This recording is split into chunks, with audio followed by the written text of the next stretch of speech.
Good evening. It's good to see you again on 7Edition. I'm Zansha Rahaizad and these are tonight's headlines. Those not standing for the national anthem could face arrest. 5G demonstration project starts in KL and 5 states tomorrow. And LTHE declares lowest ever dividend of 2%.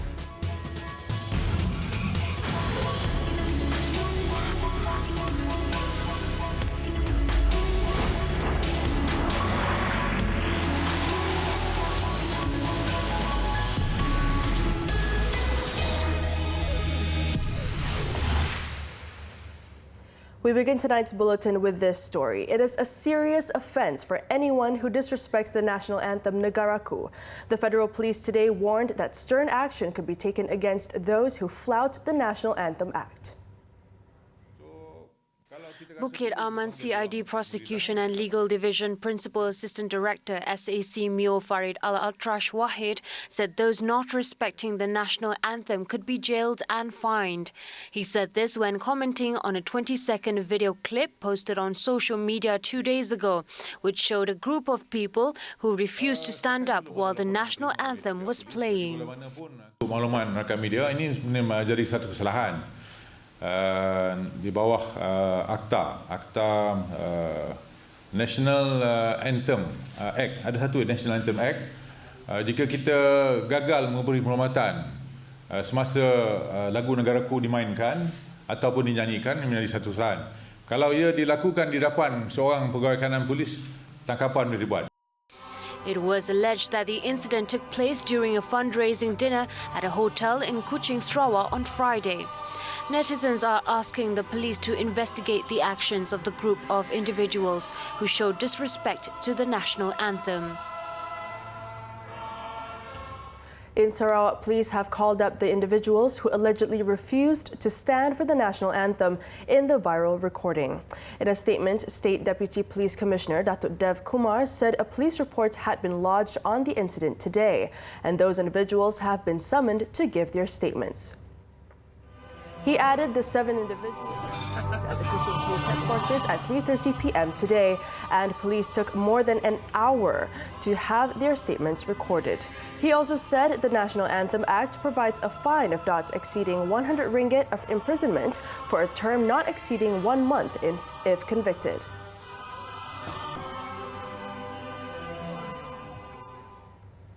In another development, cops said Puteri UMNO Vice Chief Nurul Amal Muhammad Fauzi was summoned to Bukit Aman today.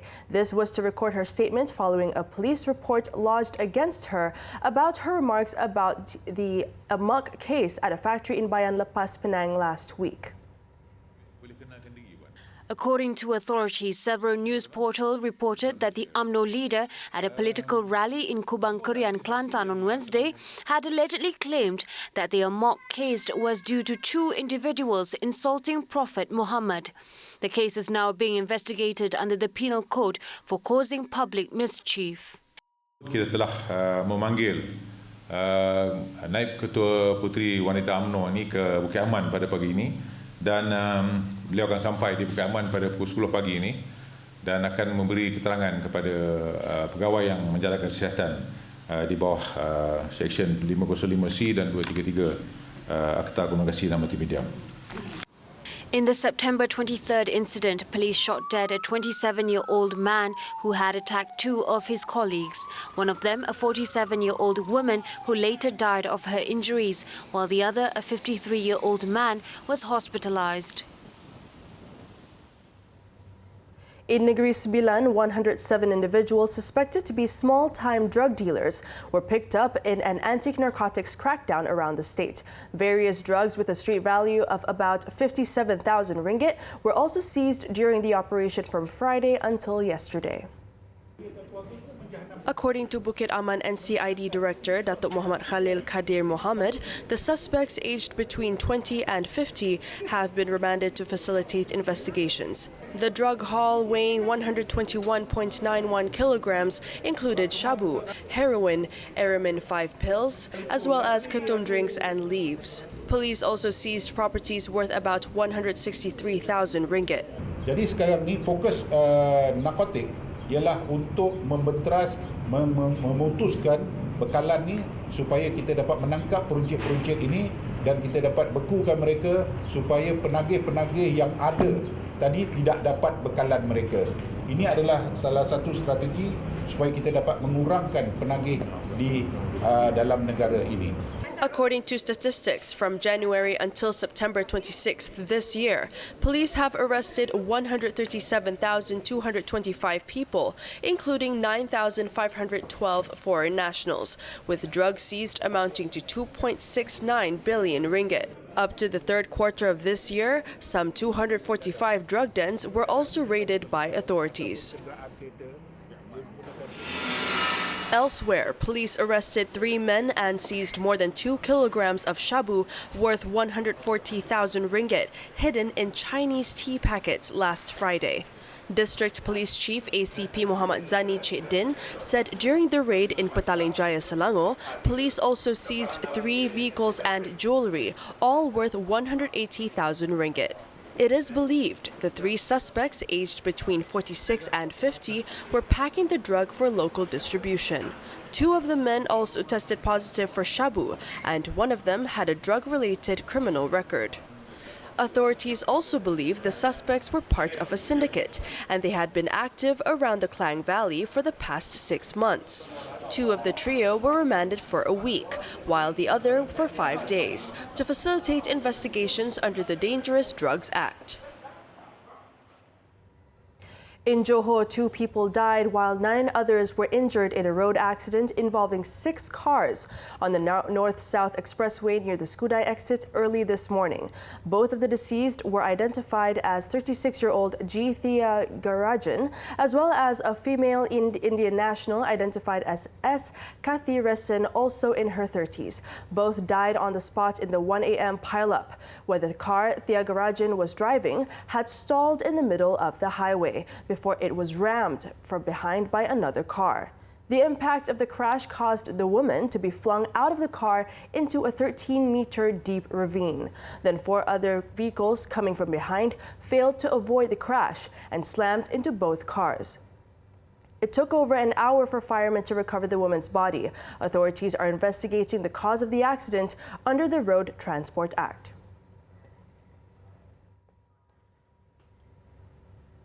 5G demonstrations projects will be rolled out for a period of 6 months starting tomorrow until March 30th next year. The Malaysian Communications and Multimedia Commission, MCMC, today said the projects involved an initial investment of 116 million ringgit by 8 telecommunications companies across 9 sectors in Kedah, Perak, Penang, Selangor, Terengganu and Kuala Lumpur. At a media briefing today, MCMC Chairman Al-Ishal said the companies involved include Petronas, Telekom Malaysia Berhad and Celcom Axiata Berhad. There could be new proposals coming in, and we continue to be open, but we'll manage it not just aggressively, but we have to manage it prudently as well, because resources are limited and we can't be doing everything here. And also we try to avoid duplications. In April, 5G demonstrations were launched in Putrajaya and Cyberjaya. The use of 5G included autonomous vehicles, smart traffic lights, smart parking, medical tourism, smart agriculture, augmented reality for education, and many more. Upon completion of the demonstration projects on March 30th next year, potential 5G use cases would be identified and subjected to commercialization. Prime Minister Tun Dr. Mahathir Mohamad has expressed delight over the Battersea Power Station development project after he was taken on a tour of the massive iconic site in London. To date, the 17-hectare project, which include mixed commercial space and over 4,000 new homes, is the largest Malaysian investment in the United Kingdom. fantastic. I didn't expect this. Well, for Malaysia to do this, I think it's something we can be proud of. It was Tun Dr. Mahathir's first visit to the site of the development project by a Malaysian consortium since becoming Prime Minister in May last year. He made the 1.5-hour visit during his 2-day working trip to the city after attending the 74th session of the United Nations General Assembly in New York. Meanwhile, Tun Dr. Mahathir also visited an exhibition entitled Inspired by the East, How the Islamic World Influenced Western Art at the British Museum. It showcases the history of cultural and artistic interaction between the East and West and how the Islamic world had an impact on Western art for centuries. On display was a diverse selection of objects, including ceramics, photography, and jewelry, as well as contemporary art from Europe, North America, the Middle East, and North Africa. The premier toured the exhibit with Foreign Minister Datuk Saifuddin Abdullah, Malaysian High Commissioner to United Kingdom Datuk Muhammad Sadiq Ketergani, and Islamic Arts Museum Malaysia Director Syed Muhammad Al-Bukhari. The art exhibition will also be making its way to Malaysia next year, which will be held for 3 months from June 20th. When we return, woman gets online backlash for kissing a local celebrity. The details next.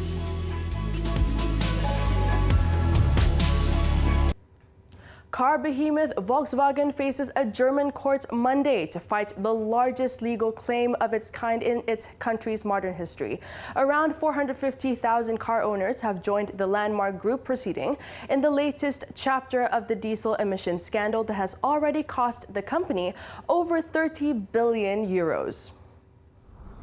Alongside car owners, investors are demanding 9 billion euros to cover losses they made when the group's share price plummeted 40% after it came clean 4 years ago.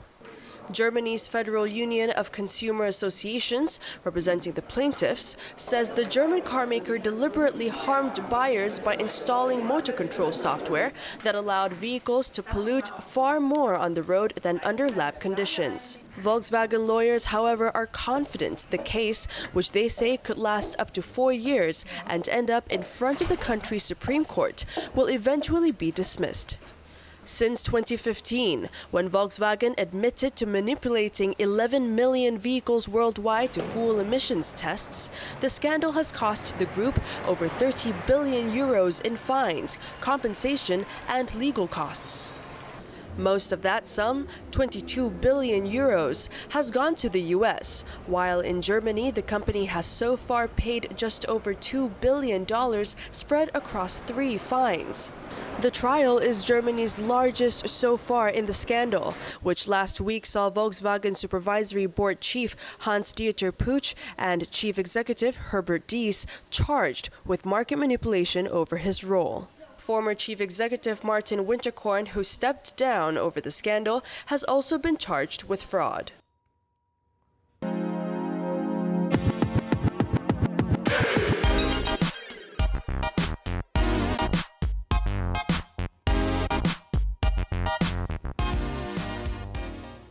Now let's hop on to Clickbait, where we take a look at what's trending and making the rounds in the cyber world today. Meeting our favorite celebrity face-to-face is surely an exciting moment to be in, but we must always remember that there are lines that should never be crossed. A few days ago, according to World of Buzz, MK, a member of a local hip-hop group called K-Clique, received an unwelcome peck on his cheek during a photo op after their show. The video of the cringy Wi-Fi surfaced on Instagram Saturday and went viral with over 450,000 views. Needless to say, the fans were not pleased. Poor guy. It must have been super uncomfortable. In a separate video posted on Twitter, which has since garnered over 230,000 views, the same girl was seen to have caught his hand and kissing it. Netizens rained a rage parade on the thread, where many called the woman out for sexual harassment.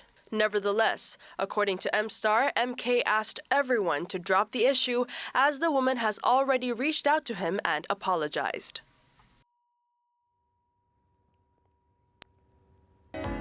Up next, Forever 21 files for bankruptcy. That and more after the break. Stay with us.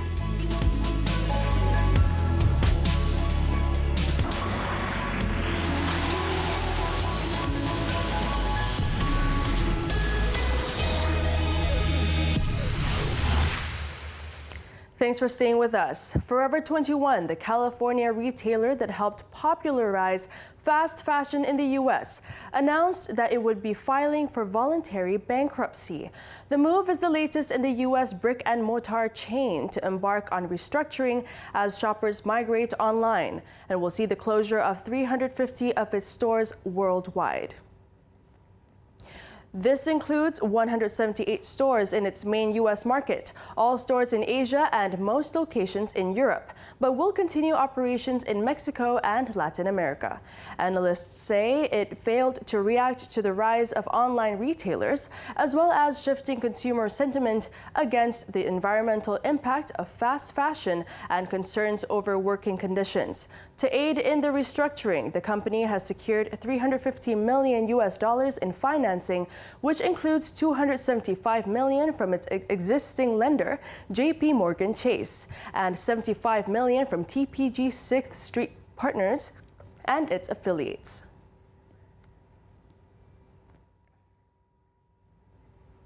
The Lembaga Tabung Angkatan Tentera (LTHE) today announced a dividend of 2%, its lowest ever compared with a minimum of 6% paid over the past 4.5 decades. This was based on its unaudited net profit for the financial year ended December 31st, 2018, which stood at 221 million ringgit, 51.9% lower than the previous financial year.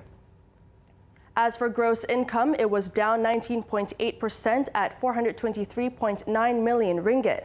Its chairman, Tan Sri Muhammad Zahidi Zainuddin, in announcing this today, stressed that the financial irregularities in its past transactions was due to mismanagement committed by the previous management that was not properly accounted for. It's just mismanagement. There's no criminal in nature. However, if there are if there are further investigation and it reveals that needs actions to be taken, as I said in my opening gambit down there, that the appropriate authorities will definitely be referred to. Yeah, but I think there is nothing concerns about. We're talking about criminal down here. LTHE had previously discovered several irregularities in the board's past transactions, in addition to weaknesses in its operation, accounting, and legal areas. Audit firm Ernst & Young found, amongst others, that LTHE's earnings had been affected by the overpayment of dividends.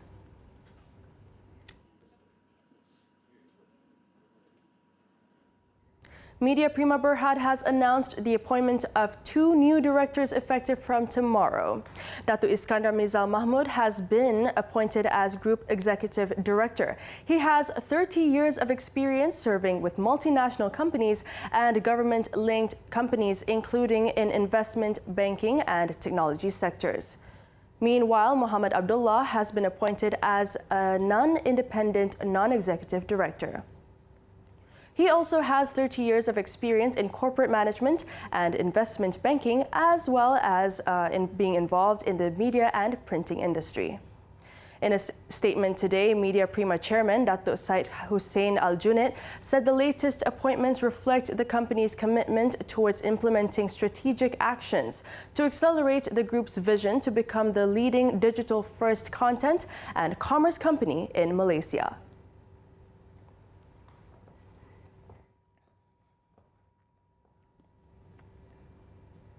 Bursa Malaysia ended the trading session lower today, dragged down by continued selling activities in lower liners and small cap stocks. The benchmark FBM KLCI declined to 1,583.91 compared with last Friday's close of 1,584.14. An analyst said after trending the fourth consecutive week of losses, the FBM KLCI failed to rebound despite an extension of 6 months for Malaysian government bonds to stay on the World Bond Index. On to stocks to watch. Comfort Gloves Berhad is still on track for more recovery, driven by higher sales volumes, improving margins, and resilient demand for gloves. The buy call is premised on its attractive valuations backed by its firm operational strength that will sustain earnings growth over the next 2 years. Next. My News Holdings Berhad's growth will continue to be driven by new store openings, as well as margin expansion from a more profitable sales mix. It also plans to increase sales of fresh food products through its large network of outlets, given the establishment of its new food processing center. And last but not least, Guangchong Berhad is seeing an upward trend, which it attributes to favorable input prices as global cocoa production outpaces demand. The company also anticipates an expansion in valuations warranted by the enlarged grinding capacity of the group to cater to the defensive international market and the more stable operating environment.